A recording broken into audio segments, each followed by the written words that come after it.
So what are we doing? We're having to replace the battery, but of course I went and got a brand new battery from AutoZone. They didn't have it in Optima. That's the only reason I didn't get an Optima, was because they didn't have one and I need one. But we do have the Optima charger working its magic. 14.3, 1.5 amps. So we're gonna bring it up to 100% before we install it.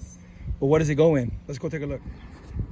And this is what it goes in. It goes in the Miller Bobcat welder, which the battery went dead. It's the original battery, but the way to do it is you have to remove this cover, which is this little guy. You have to remove that cover. I think it's 8 bolts, something like that. And this is just off because I was checking the battery, but it goes right here, the battery. So for those of you that are always wondering how to get to your Miller Bobcat welder, this is what you got to do. It's pretty easy. It looks intimidating to some people, but all you do is just pull the screws. The cover pulls out. You do have your battery hold down, which is that little guy right there. He holds it down nice and snug. And here are all the screws. Nothing too complicated. Just it looks intimidating to some people, but it's straightforward.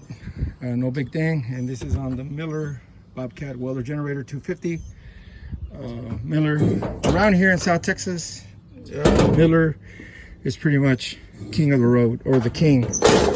You know, there's Hobart, there's Lincoln, there's Titan, there's all these different brands, but I think pretty much the entire state of Texas, every single service truck, well, the majority, not every single service truck, but the majority of the trucks that have welders, this is what they run. Miller. They either run a Wildcat, which is 185 amps. I think this is the Bobcat 250. And then you got like what is that? Old Blue or Big Blue, the Miller, the big Miller welder.